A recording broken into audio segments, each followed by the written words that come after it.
Jokowi dan Gibran pasti kebakaran jenggot. Dengar kata-kata luar biasa Rocky Gerung ini. Tetapi satu waktu nanti ada dua anak muda di kabinet tuh, Iya. Gibran dan AHY. AHY. Pasti kamera cari AHY, karena AHY masih bisa siksa ya, diterangin isu masih bisa dijawab. Kalau Gibran dari segi penampilan sebagai wakil presiden itu kamera udah nggak enak tuh, nyorot itu kan. Jadi Jokowi nanti akan cemburu lagi, loh kok bukan Gibran yang disorot oleh kamera. Jadi mungkin Gibran itu akan mengalami semacam sindrom Pak Maruf Amin lebih cepat. Gitu. Hilang mengalami pemaruf aminan lebih cepat. Yes. Itulah ya. Oke. Kalau ternyata Prabowo Gibran jadi presiden, itu kan banyak sekali skenario yang menarik, Dok. Kita harus bikin perjanjian, Dok. Kita harus bikin edisi khusus kita berdua ngebahas itu secara rutin. Di Kipintas. Ya, 12 menit ketika mereka berdua dilantik, kita langsung mengudara ya. Dan yang keluar pertama adalah satire itu. Akhirnya pasangan yang tak resmi itu berdampingan juga kan. Itu soalnya. Oke, terakhir. Dan publik tetap akan ingat sepanjang pemerintahan Pak Prabowo itu Gibran akan jadi olok-olok generasi baru. Karena nggak mungkin dilupakan bahwa dia pernah punya paman, lalu orang setiap kali mungkin seminggu sekali di kampus diputar lagi itu Dirty Vote, lalu ada seri kedua Dirty Hand, seri ketiga Dirty Mind. Itu deh. Oke, apa yang terakhir? Yang terakhir tentang Indonesia masa depan. Ya, oke, it's nice.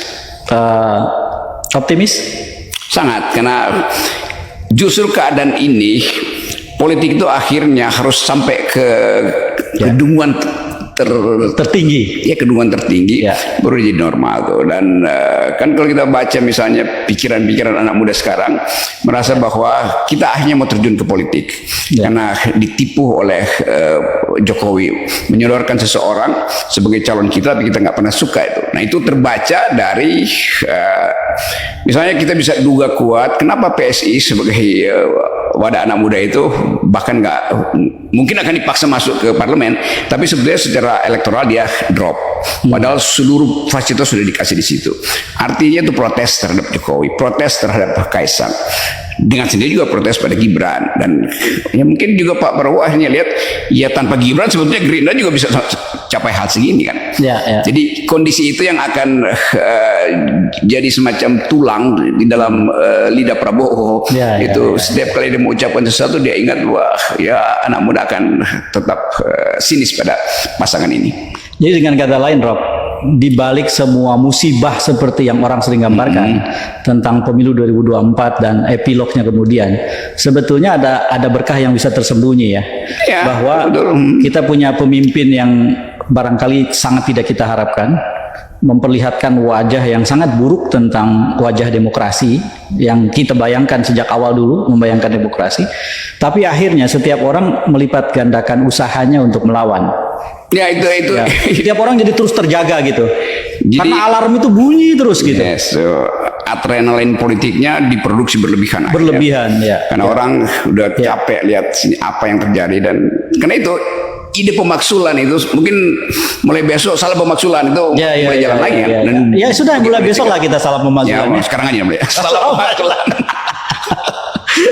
Oke, makasih banyak Rocky. Terima kasih banyak, kita berbagi optimisme. Karena keep in touch, keep talking, dan semua program yang dirancang di sini menempatkan semua orang sebagai pelaku dan bukan sebagai penonton.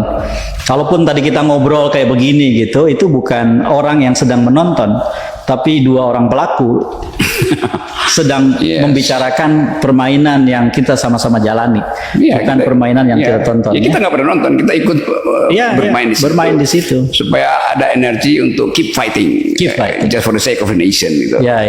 Keep makar.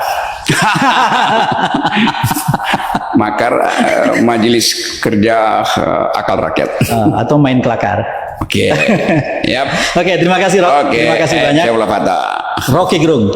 Saudara-saudara, terima kasih sudah bersama saya di Keep in Touch, Kang Gaep in Touch. Obrolan kita kali ini adalah bagian yang sangat penting untuk saling mengingatkan bahwa kita harus terus menjaga energi kita, semangat kita, semua hal yang kita miliki kita lipat gandakan dikarenakan perlawanan tidak boleh dihentikan.